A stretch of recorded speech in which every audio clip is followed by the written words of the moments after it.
opportunity to understand what employers are looking for and what people are like coming through the system, because recruiters are in a unique position of they see both sides of the table, basically. So, Stefanie, over to you.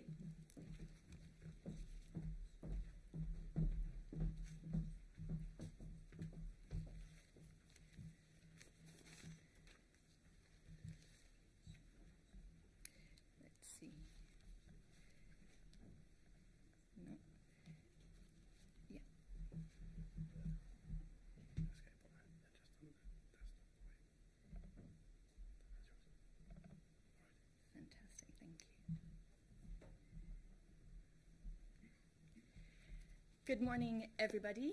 So my name is Stefanie Corlay. I'm a recruitment consultant at Stanton House. And today I'm going to be speaking about what are leading employers looking for. So to do that, I'm going to start probably discussing what we've been doing within the security space, the kind of roles we've been recruiting for in the last 2 years. Then I will mention the emerging trends we're seeing, so probably for next year. And then I will hopefully be able to help you out position your personal brand, position yourself in the market. And to do that, I will share with you some tips around your digital footprint, LinkedIn. We'll share some CV tips with you, hopefully some good interview strategy techniques, and then some networking advice. So first of all, a little bit more information on myself. I have a Master in Languages, Literature and Foreign Civilizations from La Sorbonne in Paris, and then went on to do some conference interpreting. So that's not relevant to what we're talking today. It's just to warn you that from as far as I can remember, I've always been looking for a job where I get paid to talk. So I'll try to stay within the 30 minutes I've been given. So I've been now working in recruitment for 4 years. I started initially working in IT, telecommunication and research and development across Europe before joining Stanton House.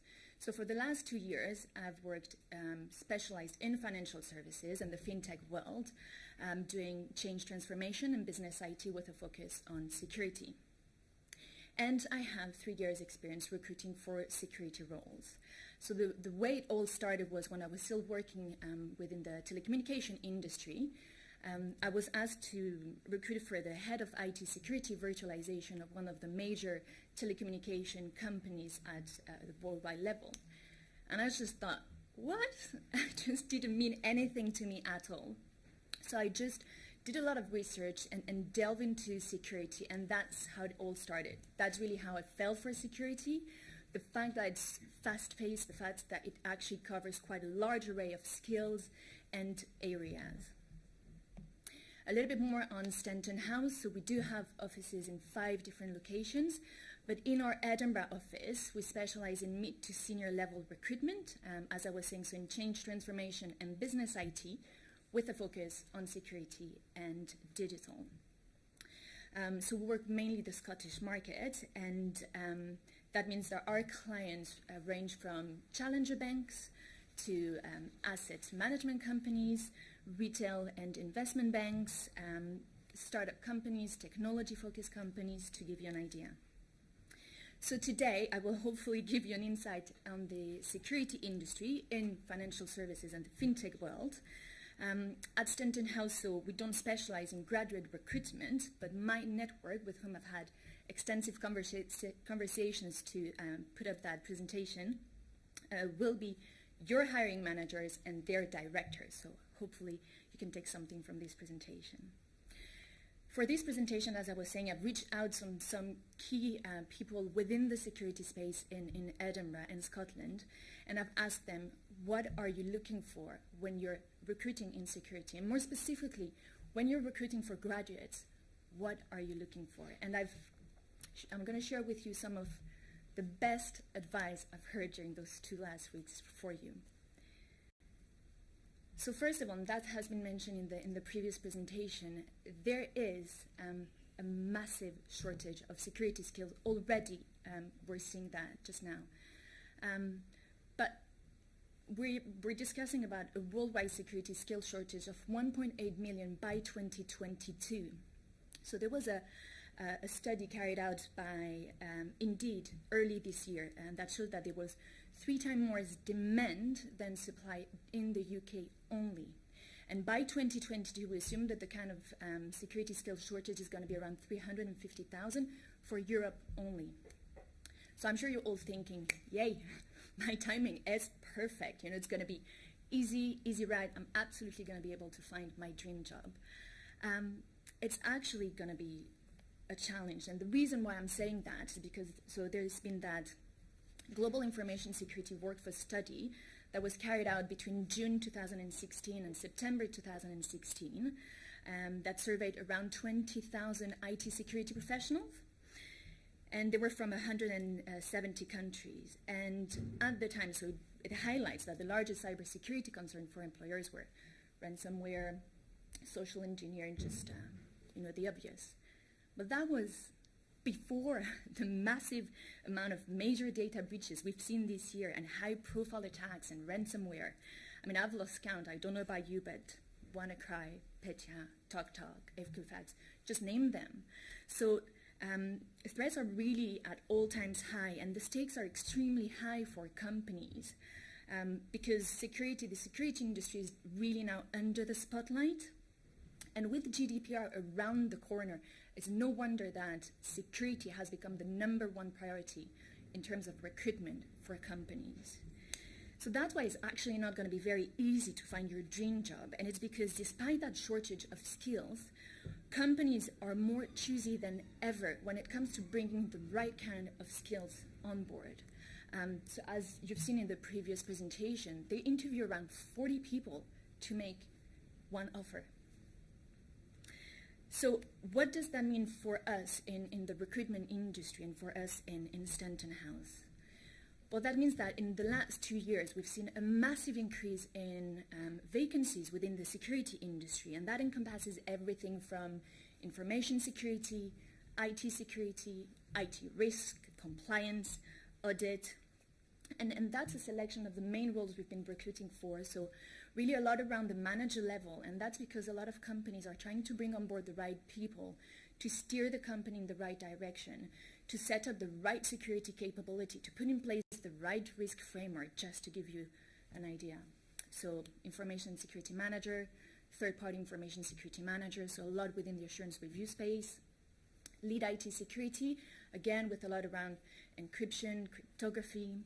Network security specialist, network still one of the pillars of security. IT and operational risk managers, head of IT risk resilience. GDPR everything, which is not an official job title, but we've literally been recruiting for GDPR project managers, GDPR business analyst, architect, incident and threat management specialists, and a lot also within the forensic space. So what about the emerging trends for the future? So first thing first, I just want to make clear that I do not have the power to predict the future. So the market can be very surprising and can change very quickly. But what we're seeing at the moment is obviously technology has progressed considerably in the last few years, and you're all very familiar with the buzzwords of IoT, cloud storage, mobile. And those new advances have created new vulnerabilities. So in the next few years, we're going to see a lot of vacancies and roles within those areas, such as data prevention, data protection, data analytics, data architecture, IAM, artificial intelligence, cloud security and IoT, social engineering. But what we're seeing just now in terms of emerging trends of talent demand are really around 2 main areas. One is security generalist. So a lot of companies are currently looking, and we're hearing that for their roadmap for 2018, security generalists. So information security managers who would have a good grasp of IT security challenges and issues. And a lot also within the vendor security space. And the reason being that more and more companies outsource their security services, but then they need to bring on board someone who will own that relationship with third parties, with the vendors. So there is a lot within the supplier assurance space, audit, assurance reviews.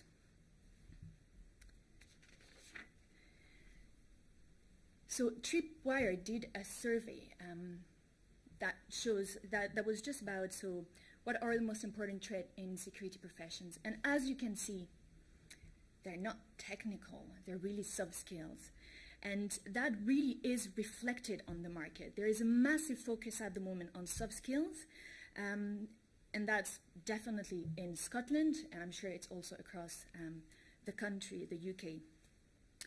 The ability to connect security issues to business priorities, to raise security awareness, to navigate challenging conversations with either your CTO, your chief risk officer, your vendors, your customers, the end user, you just name it. And this global information security workforce study that I've mentioned before really, highlights that. It's been asked to hiring managers, what are the 2 top requirements you're looking for when hiring? And if you look, it's soft skills. It's around communication skills, analytical skills. And when you ask the same questions to the staff, to the employees, they all focus on technical skills. They talk about cloud computing and security, they talk about governance and risk management, compliance.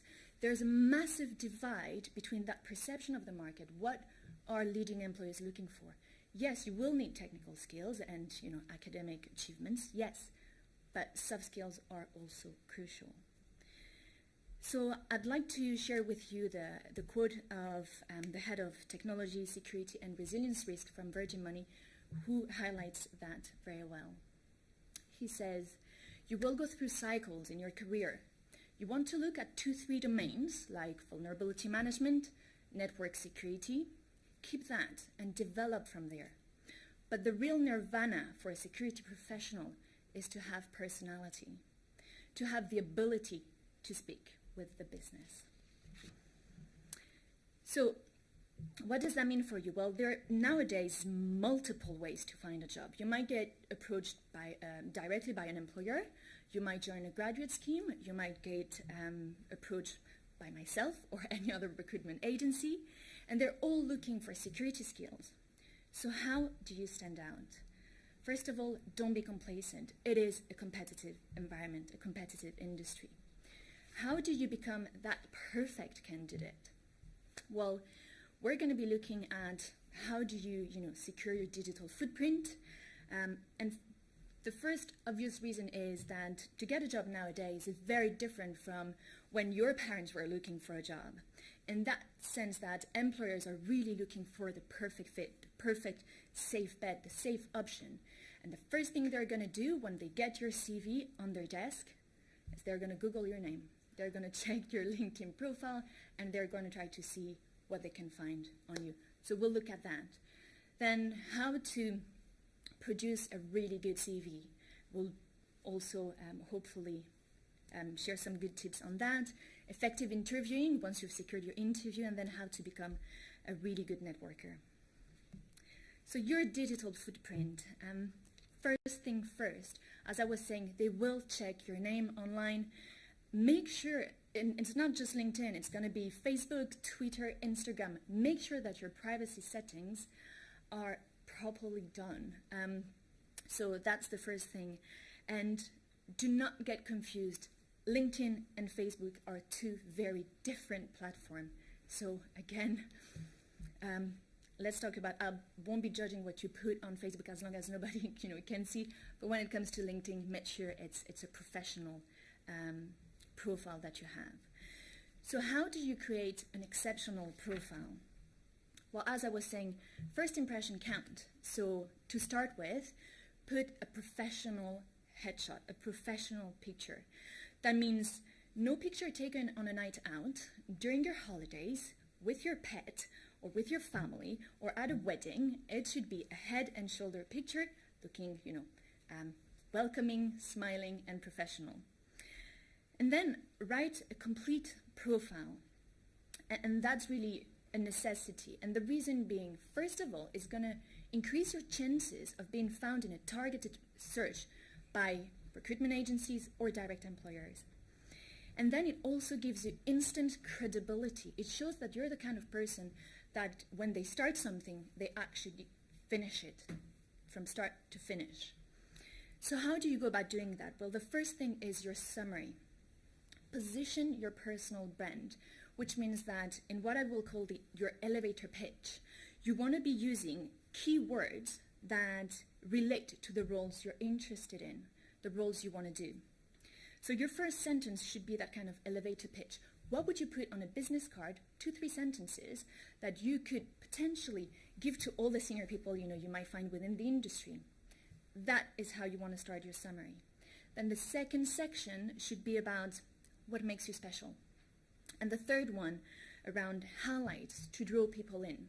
And I'm not talking about you being the president of the drinking club at university. That won't help. It's really about how do you enhance your profile, your professional profile. And in order to do that, build your network. So LinkedIn is a fantastic tool to really network with senior people. Make sure you add influencers, companies, senior professionals, universities that are relevant to your next role. It will create on your homepage a feed that will show that you're immersed in your sector, that you're really trying to push the industry forward, and that's what leading employers are looking for. So join groups that are relevant to what you're looking. And why is that so important to be careful? Because everything you're going to like, share, or comment is going to be shared with your entire network. So be very careful when you're about to click on that thumbs up, because everybody will see it. So ask yourself, is that going to enhance my digital profile? And so I would advise you to not click on videos of cute cats that won't do anything for you. And then learn from others. Learn from others. As soon as you network and you connect with senior people, you will be able to see the kind of articles they share on their homepage. You'll be able to read their blog. And not just that, but if you're looking at your LinkedIn page and thinking, oh my God, I don't know what to write, check the profiles of people who've been in the industry 3-4 years and try to see what makes them engaging. I'm not saying do a copy and paste. I'm just saying use that as a source of inspiration. And then that's a quote by someone present in here, I won't be pointing fingers, who really highlights the importance of being up to date with your industry. So once you've done all that, you need to go and work on your CV. So LinkedIn is pretty much your online CV. Now we're talking about the white piece of paper. And I'm sure we've all been in front of that page thinking, where do I start? What do I do? So before I even get there, there is one advice I'd like to share with you. When you are a graduate and you are looking for your first role, and we've all been there, you're going to be applying to a lot of roles. And no one will blame you for that. You're just trying to kind of double up your chances. But there is nothing worse than to actually receive a phone call from an employer and not remembering what was the role and what's the job spec, and I'm not too sure. So make sure you keep track of all the CVs you submit. That means create an Excel form when you write when you've applied, the job title, the company, if there is any contact name for the role as such, any contact details, register them in your phone. So there's massive difference between yeah, and then thinking, oh my God, what role? Then to go, oh, hi Jacqueline, yeah, absolutely, yes, I was actually wondering, and then start the conversation knowing who the person is.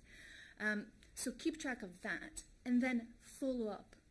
So if within a week, put a task, within a week, if you haven't heard anything, pick up the phone and call. First of all, it will show that you're genuinely interested in the role. It will show that you're organized, and also that you're proactive. You're not just waiting around and hoping for the best, but that you want to make things happen.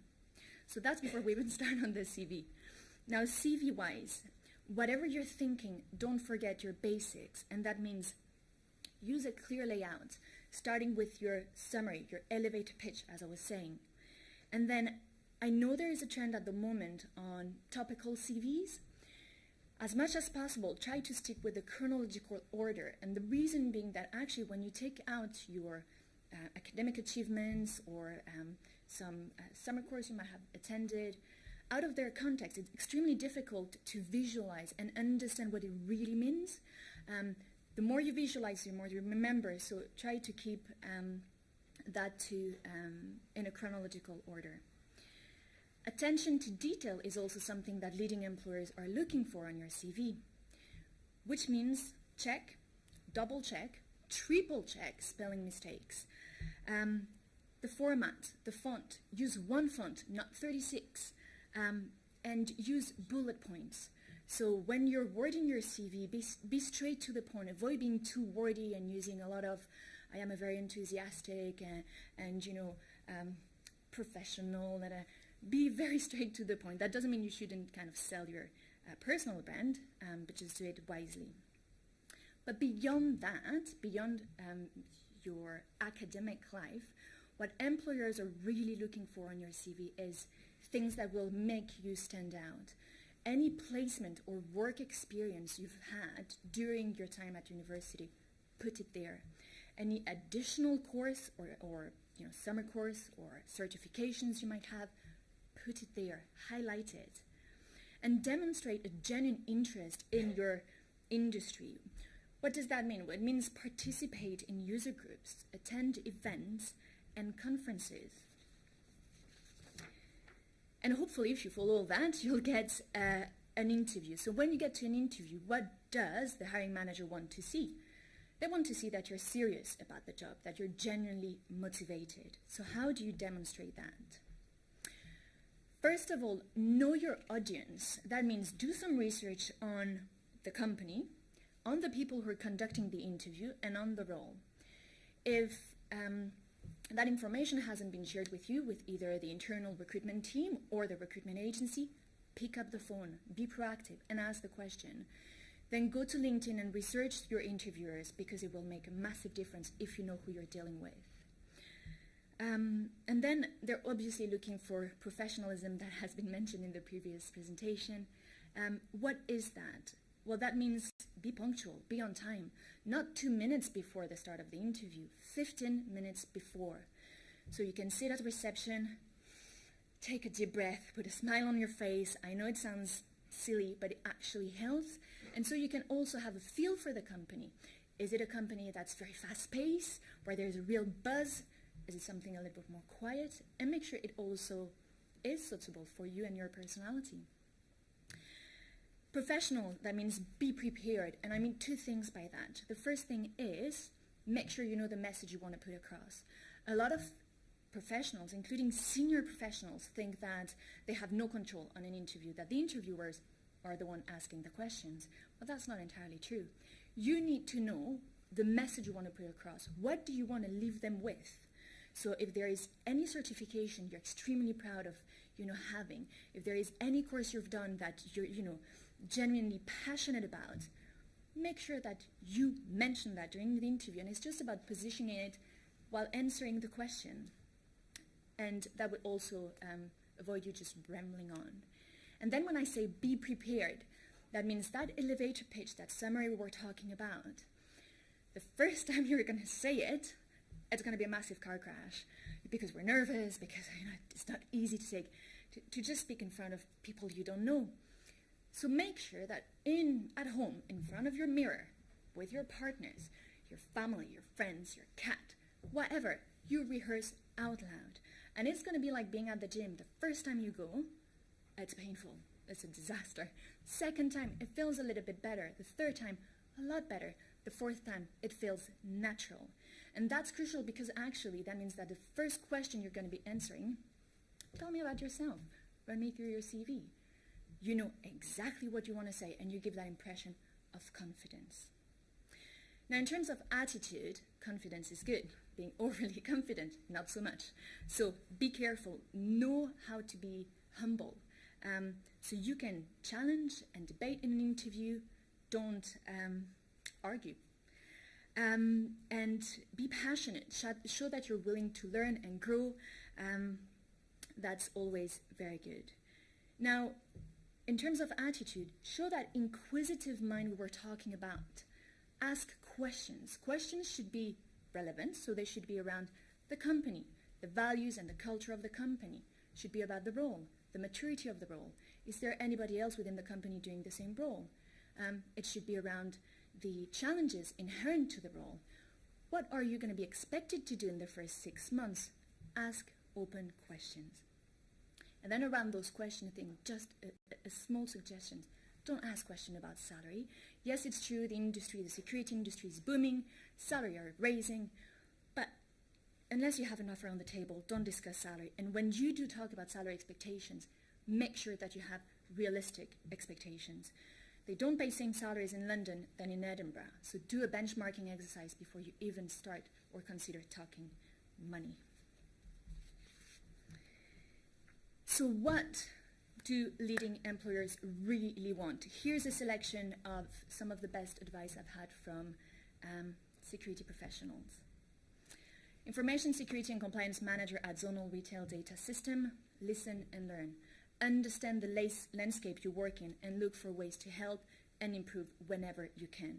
Don't be shy and always ask questions. It's the only way you will learn. Third-party information security manager at Tesco Bank. Join organizations like ISACA who provide qualified education and promote best practices. Risk security and resilience professional currently working at an information security company. Get experience, attend seminars, grow your industry and recruiter network, get exposure to more senior professionals. A senior security and risk consultant currently contracting for the public sector. Listen to security professionals, liaise with stakeholders, ask questions, learn to listen, be passionate and show it. So very, very quickly, now we're going to be talking about networking. So hands up if you have been to a security event in the last 3 months.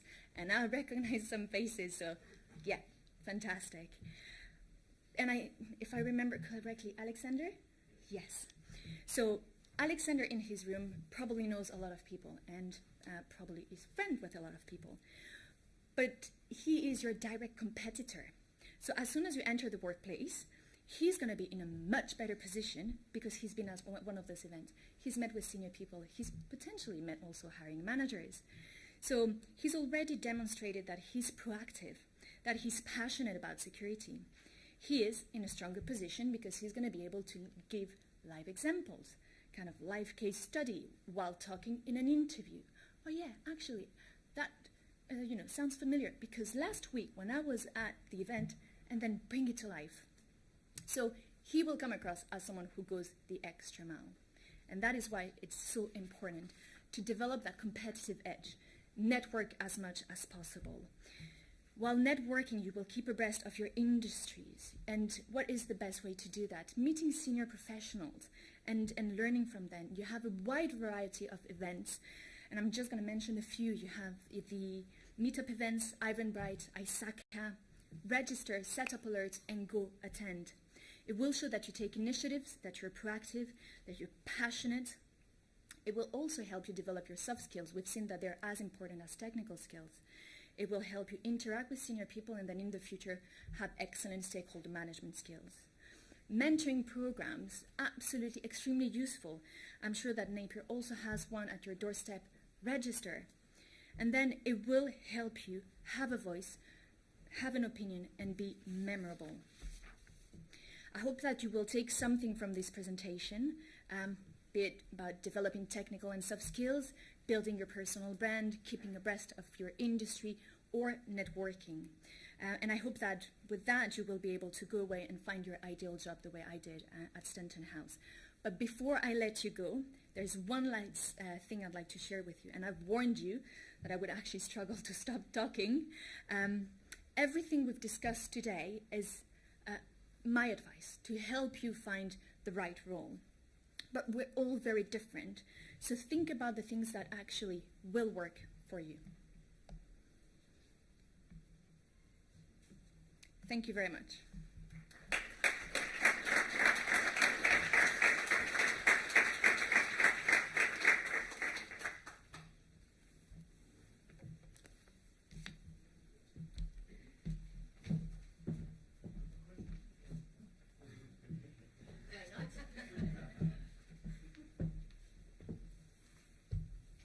Yeah, if there is time for that. There is. Wonderful.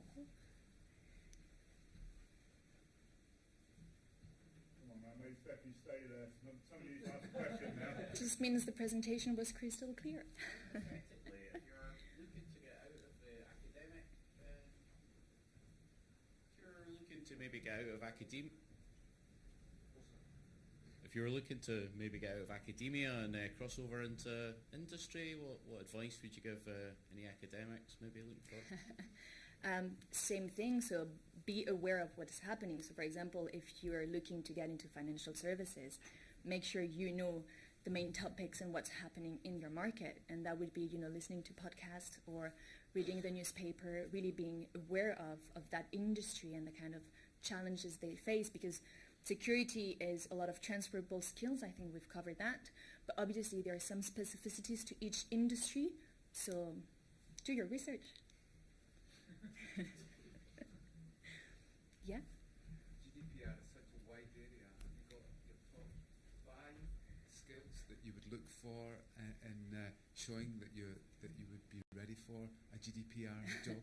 So you're right, it's extremely wide, and myself been attending GDPR conferences 2 days ago and last month.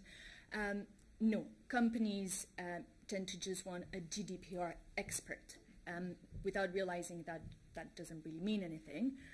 So then you need to have that conversation and try to educate them. What are you looking for? Are you looking for a DPO? Are you looking for someone who will own that piece?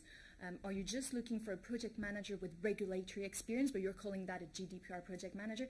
So it's extremely wide. And again, it's having that one-to-one conversation with your client, understanding what they're looking for.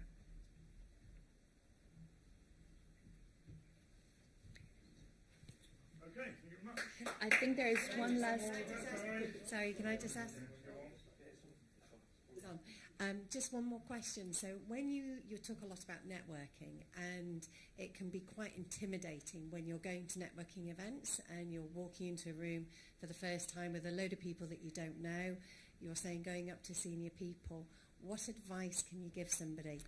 Yes, so it is very intimidating, and usually the reason being Scotland is a small market, so when you go to one of those events, there might be 60 to 80 people in the room and they all know each other. So it's about, taking again a deep breath and kind of walking closely and playing with your elbows and kind of very nicely just introducing yourself or saying, I'm a first timer, I don't know anyone, and just, do like that, and people won't let you hanging like, no. And then once that happens, you will just start conversations. It's not easy, and I promise if you actually see me at one of those events, I am the bright red person just holding her breath. But after that, you have the possibility to learn from senior people and engage and discuss about the market, what's happening in the industry. And it's a fantastic experience. I cannot recommend it highly enough. So big smile and just be bold. Okay, thank you very much. Thank you.